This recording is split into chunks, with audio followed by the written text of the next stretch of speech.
channel. So today is going to be a little bit different. Today I'm actually going to do a what's in my camera bag video. This is a video that I have been putting off for a long time. You guys ask me on Instagram all the time what kind of camera I use, what kind of drone, what's my favorite lens, what I use to film these videos. So we're going to answer all of that today. So you definitely do not need all of this equipment to make this stuff. This is just stuff that I need for my photography jobs. For those of you that don't know, I am a full-time photographer, so this is all of the equipment that I use, which is why I felt the need to want to invest in this stuff, and everything that I have invested has more than paid itself back. And that's another thing. I don't want anybody to watch this video and get discouraged, because honestly, spoiler alert, all of the camera gear and everything that I use to make photos and make these videos costs just under $10,000. So I don't want that to scare anybody away. Basically, all I'm trying to say is that you don't need all of this fancy equipment. This is all stuff that I have accumulated over the 3 to 4 years that I've been doing this professionally. So saying all of that, let's get into what I carry in my bag on an everyday basis. And I guess that starts with my main body, which is my main workhorse camera, the Nikon D750. This thing is a beast. It's a tank, and I absolutely love it. It is a DSLR and it's huge. This is what I shoot all of my photography jobs on, and this is my main shooter. It doesn't have very good video features, and it doesn't have very good autofocus. It is an older camera, but it has worked thus far for me. I definitely would like to upgrade in the future to something that has more video capabilities and better autofocus, focus peaking, and just newer technology. But saying that, this is still a beast of a camera, and this is definitely my go-to for any type of photography job. This thing has shot over 60, 70 weddings, and this thing has done absolutely amazing. And this thing is actually a low light beast. If you saw my video where I shared my thoughts on the Sony a7 III, I was very surprised at how well this competed with it, and a lot of the images I actually preferred the Nikon. But that might just be a little bit biased because I know how to use the camera better than the Sony. A lot of people ask me what this is right here, attached to my camera and on the bottom, and that is what you call an L bracket. And basically the purpose of that is just to be able to put it on a tripod and have all of the weight balanced so that your camera isn't hanging over the side of the tripod causing it to flip over. I had many casualties with this camera and a few of the lenses that we're going to talk about. Ever since I bought this L bracket, I haven't had any issues, so that pretty much stays on my camera 24/7. And the main lens that I use with this camera body is going to be the 24-70 f2.8 Nikon. This combination together pretty much is what's on my camera 24/7. It's a perfect walk-around lens. It has both wide and telephoto. At 70 millimeters at 2.8, you actually get a lot of compression and you get a lot of bokeh, and I absolutely love this lens. If I could only use one lens forever, I think it would probably be this one. That's how much I love it. And then there is my next favorite lens, which is going to be this beast of a lens, the Tamron 70-200 f2.8 G Master, the second version. It's really hard for me to choose between the 24-70 and this lens as which one is my favorite, but for weddings, I definitely say hands down this one is my favorite. For portraits, the compression that you can get with this lens is absolutely insane. And this is another one of the sharpest lenses that I've ever used. For wedding ceremonies, I absolutely love this. For any type of portraits, basically, I prefer to stand much farther back and shoot the subject from far away and get a lot more compression. And with weddings and stuff like that, it just kind of makes the subject a lot more comfortable. I bring this lens with me on almost every single shoot. I know it's super big and not everybody does bring them, but that is how much I love this thing. Alright, so the next lens is going to be the Sigma 35mm f1.8 art lens. And this lens I don't use that much.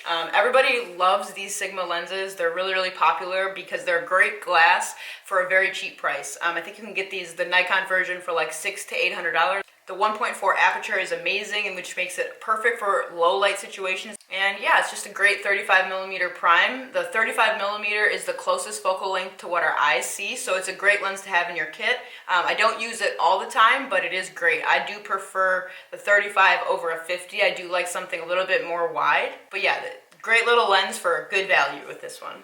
Speaking of value, actually, this is my Tokina 16-28 f2.8 lens, and as you can see, it is all types of broken. That is not what it's supposed to look like. I just dropped it on both sides, so the lens hood is cracked. The lens hood is actually attached to the lens. But this is a really cheap lens. It's for a full frame lens, it's only $400 for a wide angle zoom, and it is absolutely fantastic. Anybody that knows me knows I'm really rough on my equipment, so this thing has lasted me a solid 3 years, I think I've had it. And even though this is broken, it still works. I just can't put the original lens cap on it. And if you know me well, you know that I don't even really use lens caps. But anyways, this is another great lens that I shoot tons of astrophotography with. I've shot real estate with it. It does have a little bit of warping, so like I said, it's not perfect, but for $400, you really can't beat that value. And so this next lens is a newly acquired item. I actually just recently got this a couple weeks ago. I picked up the Nikkor 105 2.8 macro lens. I've been doing a lot of product shots, really close up, like detail shots, and this thing has been amazing. I was just using the 70-200 and just cropping in on the photo, but that definitely was not the way to do it. So I invested in this thing. I think I bought this for $600 used, and I pretty much buy all of my lenses used. The only thing that I really don't buy used are camera bodies. And this being another prime lens, it's extremely, extremely sharp, and it's absolutely perfect for those product shots. And I don't bring it with me in my bag every day. Everything that we've talked about so far, I do carry with me in my bag every day, but I really only bring this if I know that I'm going to be doing a specific shoot. But yeah, there's not really much to say about that. It's a perfect lens for what I need it for. All right, so next is going to be the drone, and that is the Mavic 2 Pro with the Hasselblad camera. And I picked this up in November of last year. I saw everybody posting photos of the fall colors in Michigan with drones, and I couldn't resist the urge, and I went and bought one. Literally, I missed all the fall color, but I bought one, and I learned how to fly it in the winter. I'm still not really that great with it, but I do think that I can get decent photos with it. The Hasselblad camera on this thing is absolutely incredible. I actually bracket my drone photos, so if you bracket like 3 to 5 images together, the quality is absolutely unreal. You can print it as big as you want it, you can edit it as much as you want. It's definitely one of the more expensive drones, but I think it's definitely worth it for a photographer. And because it is so small and it can just fold up and go in my backpack like this, I bring it with me everywhere. And I leave the propellers on them so it's ready to fly. I put a gimbal guard on it and it goes right in my bag and it stays protected like that. This has definitely been one of my favorite purchases over the past few years. All right, so I guess that actually brings me to the camera that I'm filming this on, which is the Sony RX100 Mark V. And I actually used this camera for the first time during the first few YouTube videos on this channel, our US Southwest road trip, which I'll link in whatever corner up here. If you haven't seen that, go ahead and watch it. That was when I first started YouTube, and we just rented that camera because trying to vlog with this big, huge beast with this lens attached to it and trying to hold it in front of your face just does not work. And actually why I'm filming it on that camera opposed to my Nikon is because of the flip out screen and just the ease of use of it. I honestly get really nervous when I'm just staring into the barrel of a lens without being able to see anything. Being able to see myself is a little bit easier. I can fit this camera in my pocket and I can basically bring it with me anywhere. I can flip up the screen, pretty much set the shutter speed and put it in auto settings, and I'm good to go. Autofocus on this thing is actually pretty good for it being a point and shoot camera. And honestly, I am blown away with how much is packed into a pocket-sized camera. The slow motion capabilities are incredible. You can go up to like 1,000 frames per second, I think. I really only use like 60 and 120. The fact that I can have that much power in my pocket and bring it with me wherever I want is incredible. That is the advantage over having this thing. I do not want to lug this thing around and pull it out. And I'm more about using a camera that's going to make me get the shot versus miss the shot. So this thing is a lot easier for me to just pull out and get the shot versus this. Obviously, you do suffer a little bit of a quality loss, but for me, just now starting to get into YouTube and just starting to dabble into video, it's honestly been perfect. And then another secondary camera that we use sometimes is the GoPro Hero Session, which is pretty old now, but I just love it because it's so small. There's no screen, so you can't really see what you're doing, and the quality is terrible compared to the Hero 7 and the Hero 8 now. I don't use it that much. I did use it in the Frankenmuth video when we were doing the zip lining. I used it in a couple videos actually using it to film the video, but now it's kind of just like a secondary thing for underwater and just for basic shots that your camera can't get. And then the next thing that we have here is this little tiny Manfrotto tripod. And I actually use this for the RX100. It is perfect. You can just go like this and you can set it down. You can put it like that. You can kind of have it however you need it. It's perfect for vlogging. Yeah, it's like 10 bucks and I love this thing. And then we have, I don't ever really use this, but this is actually Andrew's microphone. I don't even know what brand it is. Let's see if it says here. LP Mic Technology. Yeah, so it's basically just like an off-brand microphone. I don't even think it works that well, so I don't ever really use it. Like I said, right now I'm just filming on the Sony, so this is just the on-camera audio.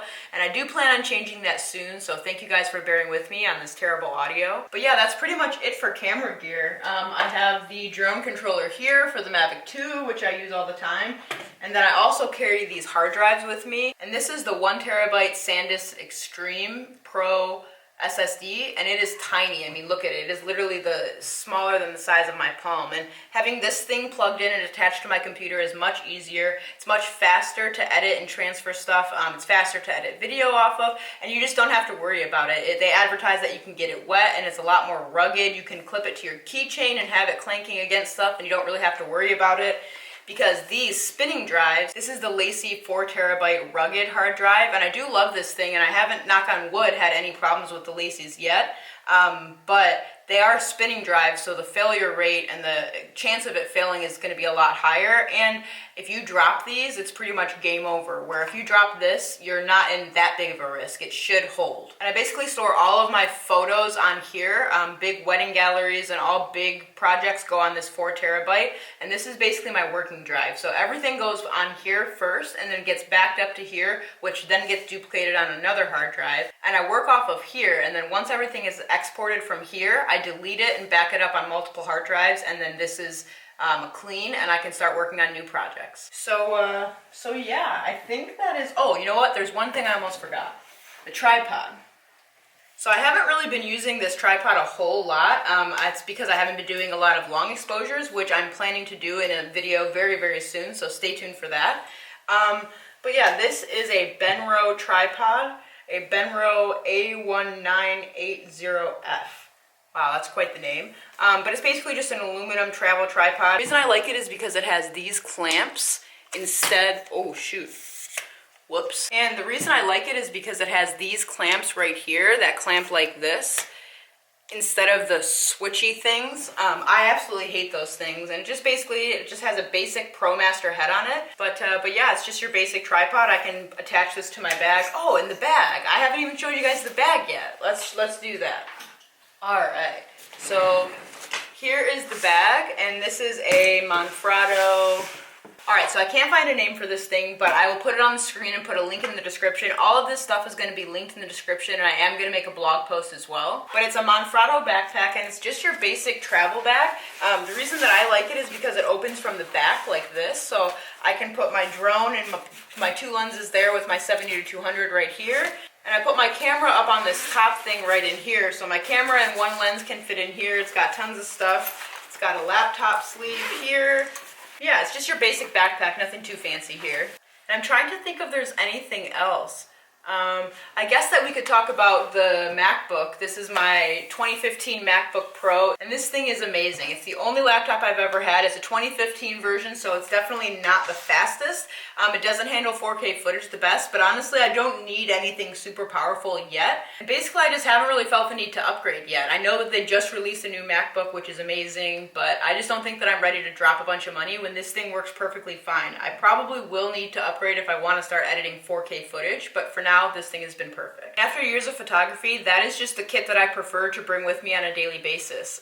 But like I said before, you definitely do not need any of this fancy equipment to do good photography and good videos. I basically started everything on a tiny little Nikon D3300. Actually, it's right behind me. Hold on one second. Alright, here it is. So this was my first camera, and look at how tiny it is. This thing was very inexpensive. It was like probably like $400 or $500 when I bought it with a kit lens.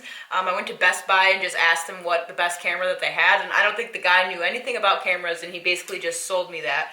But it really doesn't matter. And honestly, I've taken some of my favorite photos ever with this camera. And not once in the first couple years was I like, oh, I wish I had a better camera. My photography sucks. If only I had a better camera. No, I didn't even know how to learn this thing. It wasn't until I learned this thing in and out and it was starting to restrict me from what I needed. That is when I upgraded. So it's just proof that you don't need a super fancy camera. You can get away with what you have. And nowadays with iPhones, use your iPhone. I've actually been using my phone to take take photos a lot more lately, and I'm blown away with the quality, and it's only gonna get better. So like I said, the best camera is always the one that you have, so don't overthink it. But I just wanted to hop on here and get this video out of the way. That way when people ask me what camera I use and everything, I can link them to this video. And I'm also gonna make a blog post that I'm gonna link in the description as well, so you can check that out also. But yeah, that's gonna be it for this one. I hope you guys enjoyed the video. Thank you so much for watching. I hope you guys got something out of it. And yeah, we'll see you guys in the next one. Peace.